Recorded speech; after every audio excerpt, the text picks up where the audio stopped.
Good morning everybody. बेटा कल आपने जो अपनी ऑफलाइन क्लास लगी थी उस ऑफलाइन क्लास में आपने जो हमारा वॉइस नामक जो टॉपिक था वो पढ़ा था। तो उसमें मैंने जो साधारण वाक्य थे वो तो मैंने करा दिए थे और जो प्रश्नवाचक थे उसके मैंने आपको कुछ एग्जाम्पल करवाए थे। तो प्रश्नवाचक जो वाक्य हैं जो सहायक क्रिया से शुरू होने वाले हैं उनके अपन और एग्जाम्पल्स हैं वो अपन अभी और करवाते हैं।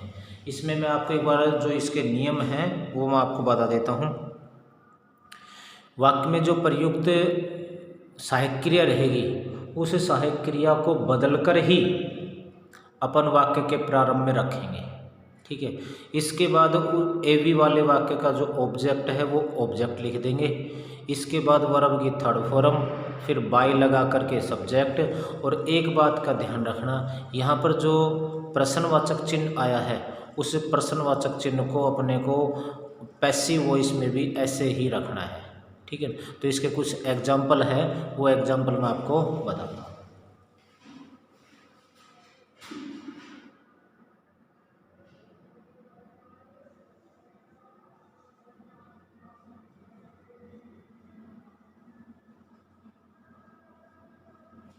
वाक्य है हमारा डिड दे कॉल मी। इसका अपने को पैसिव वॉइस बनाना है भाई। तो पहले क्या करना है अपने को, जो डिड जो सहायक क्रिया है पहले तो ये देखना है कि ये बदला किस में जाएगा। तो जो डिड है, डिड प्लस वर्ब की फर्स्ट फॉर्म या वर्ब की जो सेकंड फॉर्म है वो बदली जाती है अपनी वाज वर्ब प्लस वर्ब की थर्ड फॉर्म में। इसका मतलब यहाँ पर या तो वाज का प्रयोग होगा या वर का प्रयोग होगा। अब अपन वाज या वर में से किसका प्रयोग करें इसका जो डिसीजन है वो इस वाक्य का जो ऑब्जेक्ट है जो अपना सब्जेक्ट बनेगा उसके ऊपर डिपेंड करता है। तो इसका ऑब्जेक्ट क्या है भाई, मी। मी को अपन पहले लेके आएंगे तो क्या बन जाएगा, आई। और आई के साथ अपन वाज वर में से किसका प्रयोग करते हैं, वाज का। तो यहाँ पर जो सहायक क्रिया है वो सहायक क्रिया क्या आई यहाँ पर, वाज। तो यहाँ पर सहायक क्रिया तो आ गई वाज, ठीक है। अब इसके बाद इस वाक्य का जो ऑब्जेक्ट है वो ऑब्जेक्ट लिखेंगे। ऑब्जेक्ट है इसका मी। मी को अपन पहले लेके आएंगे तो क्या हो जाएगा, आई। अब यहाँ पर इसकी वर्ब की थर्ड फॉर्म, तो वर्ब क्या है यहाँ पर, कॉल। इसकी थर्ड फॉर्म हो जाएगी कॉल, ठीक है। फिर लगा देंगे बाई। बाई नहीं लगेगा यहाँ पर, क्यों, क्योंकि यहाँ पर जो दे है हमारा वो दे क्या है, अनइम्पोर्टेंट सब्जेक्ट है। और अनइम्पोर्टेंट सब्जेक्ट को अपन बाई लगा करके नहीं लिखते हैं। तो हमारा वाक्य हो जाएगा वाज आई कॉल्ड। अब मैंने आपको बताया था कि वाक्य में जब प्रश्नवाचक चिन्ह है तो अपन पीवी के वाक्य में भी प्रश्नवाचक चिन्ह का प्रयोग करेंगे। तो यहाँ पर क्या आ जाएगा, प्रश्नवाचक चिन्ह का प्रश्नवाचक चिन्ह आ जाएगा। तो यहाँ पर ये बन गया वाक्य हमारा वाज आई कॉल्ड, ठीक है भैया।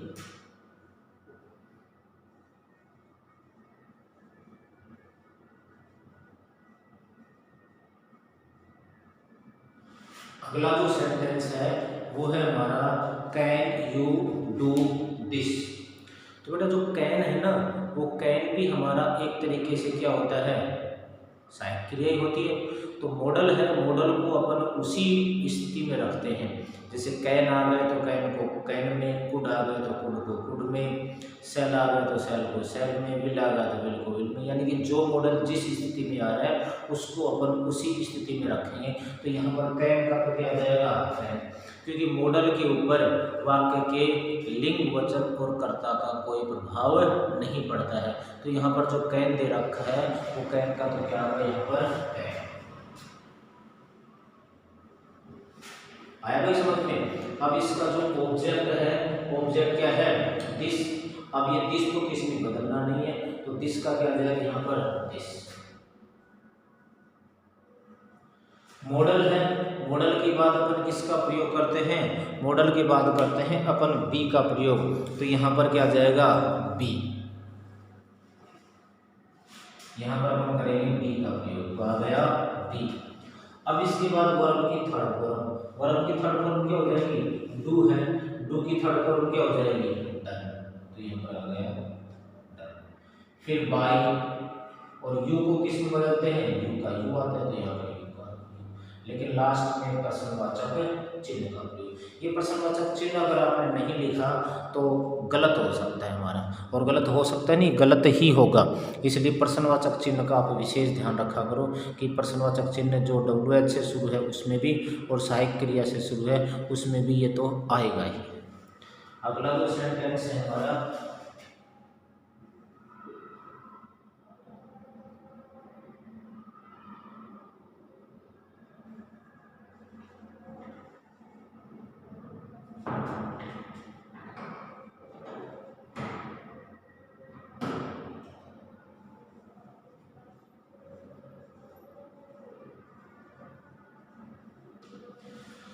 अगला जो सेंटेंस है हमारा वो है shall she go to Ajmer. तो यहाँ पर देखो जैसे मॉडल था ना, मॉडल का आपने मॉडल रखा है, तो इसी प्रकार से जो सेल है ये सेल भी क्या हमारा मॉडल है, और मॉडल को हम उसी स्थिति में रख लेते हैं। तो यहाँ पर सेल का क्या आ गया सेल। अब इसका ऑब्जेक्ट क्या है, ऑब्जेक्ट है अजमेर, तो अजमेर आ जाएगा। मॉडल के बाद किसका प्रयोग करते हैं अपन, बी का प्रयोग, तो यहाँ पर आ जाएगा बी। फिर वर्ब की थर्ड फॉर्म, तो गो की थर्ड फॉर्म क्या आ जाएगी गॉन। फिर आ जाएगा बाई, और सी का क्या हो जाएगा हर। यहाँ पर एक चीज का ध्यान रखना, यहाँ पर जो टू है ना, टू ये ऑब्जेक्ट में शामिल नहीं होता है। एक बात का ध्यान रखना, प्रीपोजिशन होते हैं, वो प्रीपोजिशन कभी भी हमारे ऑब्जेक्ट में शामिल नहीं होते हैं, ठीक है ना। और जो आर्टिकल हैं वो आर्टिकल हमेशा ऑब्जेक्ट के साथ शामिल होते हैं। प्रीपोजिशन तो बहुत सारे हैं, जैसे टू है, इन है, इनटू है, ऑन है, अपॉन है, बिहाइंड, अंडर, बिटवीन, अमंग। लेकिन जो आर्टिकल है हमारे वो आर्टिकल तीन ही है, ए, एन और डी। इसका प्रयोग हमेशा ऑब्जेक्ट के साथ किया जाता है। अगला जो सेंटेंस है वो देखिए,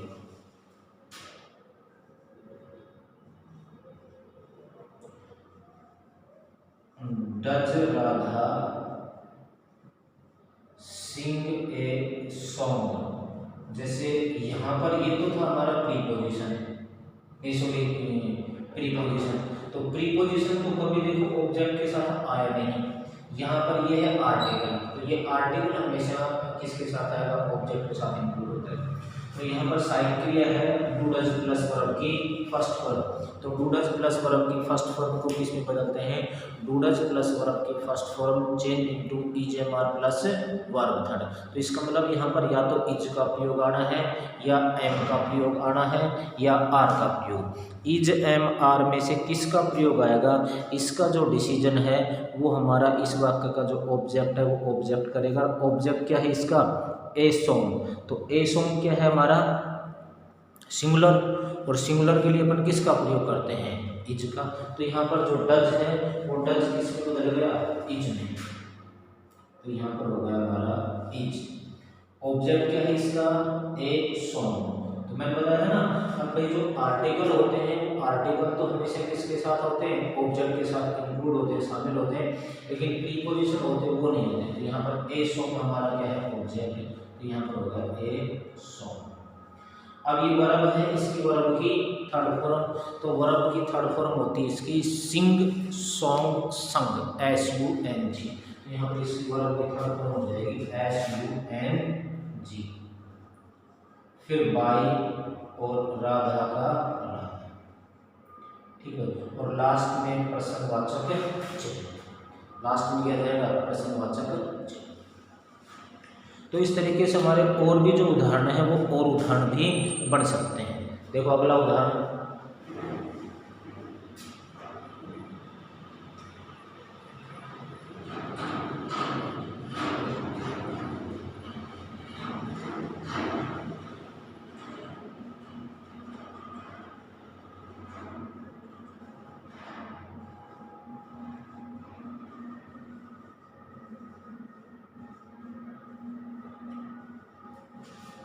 हैज सी वॉच मूवीज। तो यहाँ पर है हैज हैव प्लस वर्ब की थर्ड फॉर्म, तो तो हैज हैव प्लस वर्ब की थर्ड फॉर्म को किस में बदलते हैं बेटा, हैज हैव का तो हैज हैव ही आएगा, लेकिन इसके बाद बीन का प्रयोग कर देंगे, ठीक है ना, फिर वर्ब की थर्ड फॉर्म। तो यानी कि यहाँ पर आएगा तो हैज हैव में से एक ही आएगा, लेकिन ऑब्जेक्ट देखेंगे, ऑब्जेक्ट है इसका मूवीज, और मूवीज क्या है बहुवचन, और बहुवचन के लिए किसका प्रयोग करते हैं अपन, हैज का। तो देखो यहाँ पर तो प्रयुक्त जो सहायक क्रिया थी वो थी हैज, लेकिन अब ये बदल करके ये हैज किस में बदल गया, हैव में, क्योंकि ऑब्जेक्ट क्या है इसका मूवीज, और मूवीज क्या है बहुवचन, और बहुवचन के लिए अपन किसका प्रयोग करते हैं, हैव का। तो यहाँ पर आ गया हैव। फिर ऑब्जेक्ट है, ऑब्जेक्ट क्या है मूवीज। अब हैज हैव के बाद अपन किसका प्रयोग करते हैं, बीन का, तो यहाँ पर आ गया बीन। फिर वर्ब की थर्ड फॉर्म वॉच, फिर बाई, और सी को किस में बदल देते हैं, और लास्ट में प्रश्नवाचक चिन्ह। इस तरीके से हमारा वाक्य हो गया have movies been watched by her, ठीक है। अब इसके कुछ मैं एग्जांपल्स आपको करने के लिए देता हूँ, ठीक है ना, वो आप कर लेना, ठीक है ना। उसमें अगर कोई प्रॉब्लम हो तो वो कोई भी जो सेंटेंस है वो मुझे बता देना, मैं आपको इसका सॉल्व करवा दूँगा, ठीक है।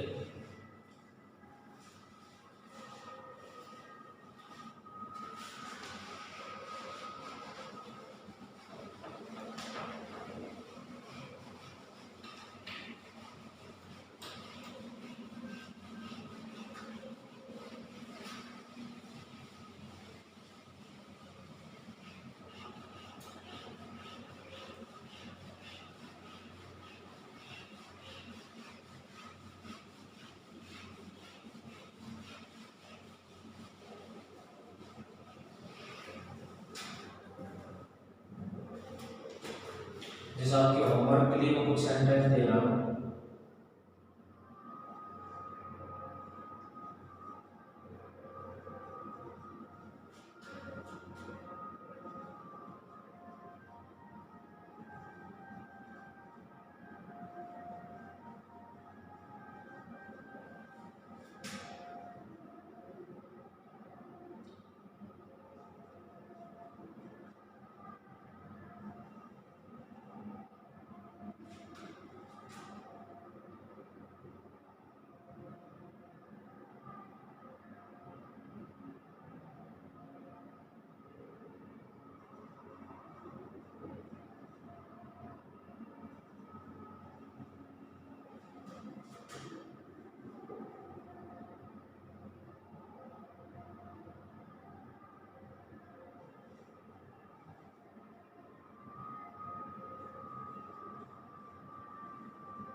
ये जो 5 सेंटेंस है भाई, ये 5 सेंटेंस आपके जो होमवर्क है उसके लिए हैं, आप इसको करना, ठीक है ना।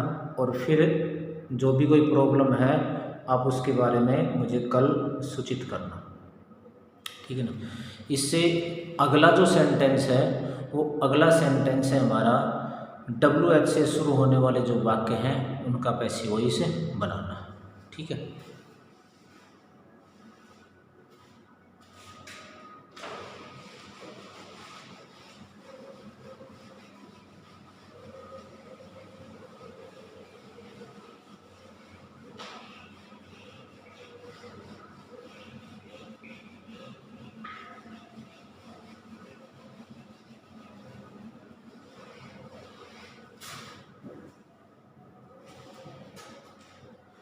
दूसरा जो हमारा प्रकार है वो है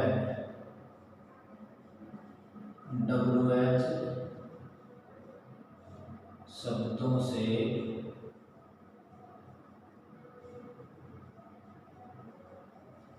शुरू होने वाले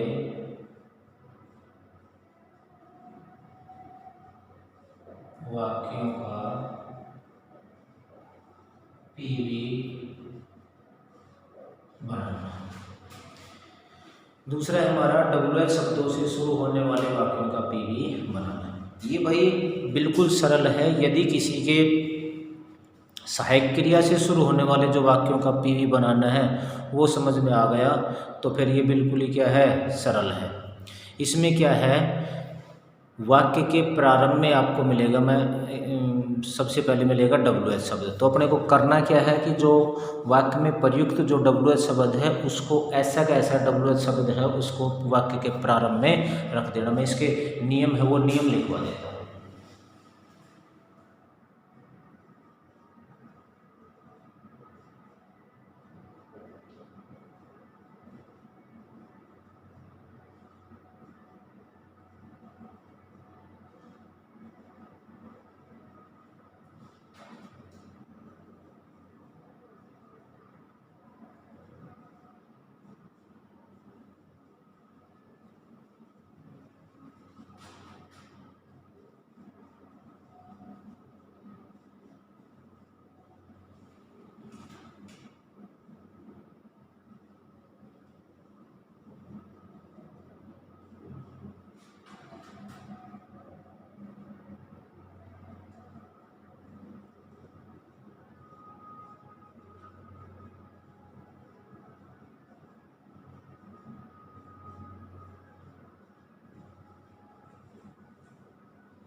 जो भाई ये इसके कुछ नियम थे वो नियम देख लो। पहला नियम है हमारा, ध्यान से सुनना, सबसे पहले वाक्य में जो प्रयुक्त WH शब्द रहेगा वो आ जाएगा। WH शब्द चाहे कुछ भी हो, ठीक है ना, उसमें कोई परिवर्तन नहीं करना है कि यानी कि जो एक्टिव वॉइस में वाक्य में प्रयुक्त जो WH शब्द है उसको पैसिव वॉइस में ऐसा कैसा लिख देंगे, ठीक है। इसके बाद जो हमारा नया कर्ता है यानी कि जो एक्टिव वॉइस का वाक्य का जो ऑब्जेक्ट है वो हमारा पैसिव वॉइस में क्या बनेगा, सब्जेक्ट बनेगा भाई। तो नया करता है उसके अनुसार हेल्पिंग वर्ब का प्रयोग, यानी कि WH के बाद हेल्पिंग वर्ब का प्रयोग करना है, कर्ता नहीं लिखना है, WH के बाद हेल्पिंग वर्ब का प्रयोग करना है, ठीक है। इसके बाद जो एक्टिव वॉइस वाला वाक्य का जो करता है उसको बदल करके लिख देंगे भाई, अगर नहीं बदला जाता है तो नहीं लिखेंगे, और अगर कोई बदल करके लिखा जाता है तो वो कर्ता लिख देंगे। इसके बाद वर्ब के थर्ड फॉर्म का प्रयोग करेंगे, ठीक है। और फिर बाई का प्रयोग करके जो एक्टिव वॉइस वाले वाक्य का जो करता है उसको लिख देंगे, उसको ऑब्जेक्ट बना देंगे, और अंत में प्रश्नवाचक चिन्ह है, इंटरगेटिव साइन है, उसका प्रयोग करेंगे। अब इसका एक बार उदाहरण देखो।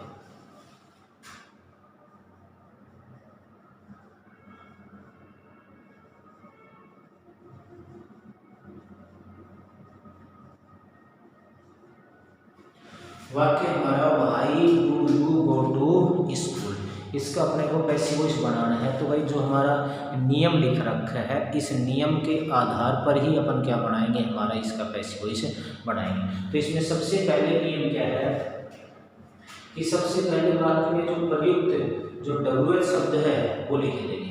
तो WH शब्द जो भी यहाँ पर दे रखा है उसका ऐसा का ऐसा WH शब्द आ जाएगा। तो यहाँ पर क्या है भाई, भाई, तो यहाँ पर भाई का तो क्या आ गया, हमारा पहला नियम हो गया, ठीक है। यानी कि इसमें कोई परिवर्तन नहीं करना है, जो भी WH शब्द है उसको लिखना है ऐसा कैसे, तो भाई तो भाई। इसके बाद है नए कर्ता के अनुसार HD का प्रयोग करते हैं। अब नया कर्ता क्या है हमारा, स्कूल, ठीक है ना। यहाँ पर है डू प्लस वर्ब की फर्स्ट फॉर्म, तो डूडज प्लस वर्ब की फर्स्ट फॉर्म को किस में बदलते हैं अपन, डूडज प्लस वर्ब की फर्स्ट फॉर्म को बदलते हैं अपन is am are plus verb की थर्ड फॉर्म में। तो यानी कि इज एम आर में से किसका प्रयोग आएगा, इसका जो निर्णय है वो हमारा इस वाक्य का जो ऑब्जेक्ट है वो करेगा। इस वाक्य का ऑब्जेक्ट क्या है, स्कूल, और स्कूल क्या है, एक वचन, और एक वचन के लिए किसका प्रयोग करते हैं अपन, इज का। तो यहाँ पर सहायक क्रिया क्या हो जाएगी भाई, इज। तो यहाँ पर सहायक क्रिया आ गई इज। तो हमारा दूसरा नियम भी हो गया भाई, ठीक है। आया होगा समझ में कि यहाँ पर डूडज प्लस वर्ब की फर्स्ट फॉर्म को अपन is am are plus verb की थर्ड फॉर्म बदलते हैं। ऑब्जेक्ट है हमारा स्कूल, स्कूल क्या है, एक वचन, और एक वचन के लिए किसका प्रयोग करते हैं अपन, इज का। दूसरा नियम होगा। इसके बाद ए बी वाले वाक्य का जो ऑब्जेक्ट है वो लिख देंगे, ठीक है ना। यहाँ पर कोई ऑब्जेक्ट है, ऑब्जेक्ट लिखते हैं, ठीक है। ऑब्जेक्ट क्या है, स्कूल, स्कूल को अपन ऐसे वैसे लिख देंगे स्कूल। ये तीसरा नियम होगा। इसके बाद वर्ब की थर्ड फॉर्म का प्रयोग करते हैं। वर्ब की थर्ड फॉर्म क्या जाएगी, गो की थर्ड फॉर्म गोन, तो यहाँ पर गोन आ गया। फिर है बाई का प्रयोग करके। तो बाई का प्रयोग करने से पहले ये देखो कि भाई वो अनिश्चित करता तो नहीं है। यदि वो अनिश्चित करता है तो अपन बाई का प्रयोग नहीं लिखेंगे, और अगर निश्चित करता है तो उसको लिखेंगे। तो यू है, यू हमारा क्या है, निश्चित करता है, इसलिए यहाँ पर बाई का प्रयोग आएगा। तो यहाँ पर क्या जाएगा, बाई, ठीक है। फिर है कर्ता को कर्म में बदलते हैं। तो कर्ता क्या है, यू, यू को अपन बाद में लेके जाएंगे तो यू, ठीक है। ये हमारा ये भी हो गया। और अंत में प्रश्नवाचक चिन्ह का प्रयोग करते हैं। तो अंत में प्रश्नवाचक चिन्ह, ये छठा नियम भी हो गया। यहाँ पर एक दूसरे तरीके से देखो, मैं एक दूसरा तरीका बता रहा हूँ इसका। मान लो ये जो वाक्य है हमारा, इस वाक्य में से अपन एक्टिव वॉइस के वाक्य में से भी और पैसिव वॉइस के वाक्य में से भी भाई को हटा देते हैं थोड़ी देर के लिए, ठीक है ना। अब इसके बाद आगे का जो वाक्य देखेंगे, वो आगे का वाक्य क्या बच गया हमारा, सहायक क्रिया से शुरू होने वाला। तो इसका मतलब सहायक क्रिया जिससे जो वाक्य ये भी सहायक क्रिया से शुरू होने वाला, do you go to school, इसका भी पैसिव वॉइस बनेगा, is school gone by you. तो इसमें से एक्टिव वॉइस के वाक्य में से भी और पैसिव वॉइस के वाक्य में से भी हमने जो WH फैमिली थी उसको क्या कर दिया, हटा दिया। आगे का एक्टिव वॉइस का वाक्य भी सहायक क्रिया से शुरू होने वाला बन गया, तो पैसिव वॉइस का वाक्य भी शुरू होने वाला बन गया। इससे क्या सिद्ध हुआ कि जो हमारा सहायक क्रिया से शुरू होने वाले जो वाक्य हैं उनमें यदि अपन WH फैमिली का प्रयोग कर देते हैं तो वो वाक्य हमारा WH से शुरू होने वाला वाक्य बन जाता है। सेम इसी प्रकार से जो पैसिव वॉइस का वाक्य है, उस पैसिव वॉइस के वाक्य में भी अपन क्या कर देंगे, WH फैमिली का प्रयोग कर देंगे, तो वो वाक्य कैसा बन जाएगा, WH से शुरू होने वाला। अब दूसरा जो इसका तरीका है वो ये देखो, थोड़ी देर के लिए अपन इस वाक्य में से जो सहायक क्रिया है उसको यदि अपन हटा दें और वाक्य में जो अंत में जो प्रश्नवाचक चिन्ह है यदि इसको हटा दें तो वाक्य कैसा बना, साधारण वाक्य, यू गो टू स्कूल, ठीक है ना। तो ये साधारण वाक्य, इसका मतलब ये हुआ कि यदि साधारण वाक्य में, ध्यान से सुनना, यदि साधारण वाक्य में अपन सहायक क्रिया का प्रयोग कर देते हैं, ठीक है ना, तो वो वाक्य कैसा बन जाएगा हमारा, सहायक क्रिया से शुरू होने वाला, ठीक है। अब दूसरी बात, यदि सहायक क्रिया से शुरू होने वाले वाक्य में, ध्यान से सुनना, दोबारा रिपीट कर रहा हूँ, साधारण जो वाक्य है उस साधारण वाक्य में सबसे पहले अपन यदि सहायक क्रिया का प्रयोग कर देते हैं, दोनों में, एक्टिव वॉइस वाले वाक्य में भी और पैसिव वॉइस वाले वाक्य में भी, तो यदि साधारण वाक्य में अपन सहायक क्रिया का प्रयोग कर देते हैं तो वो वाक्य हमारा बन जाएगा सहायक क्रिया से शुरू होने वाला वाक्य। अच्छा, दूसरी बात, अब यदि सहायक क्रिया से शुरू होने वाले वाक्य में अपन किसी भी WH फैमिली का प्रयोग कर देते हैं या किसी भी WH शब्द का प्रयोग कर देते हैं दोनों वाक्यों में, तो वो वाक्य बन जाएगा हमारा WH से शुरू होने वाला प्रश्नवाचक वाक्य। इसका मतलब क्या हुआ कि मेन इसकी जो उपज है, मेन जो चीज़ है वो है हमारा साधारण वाक्य। साधारण वाक्य समझ में आ गया तो प्रश्नवाचक में सहायक क्रिया से शुरू होने वाला वाक्य भी आ जाएगा, और यदि सहायक क्रिया से शुरू होने वाला समझ में आ गया तो फिर WH का तो अपने आप आ ही जाएगा। ठीक है ना, तो इसको आगे और समझाते हैं।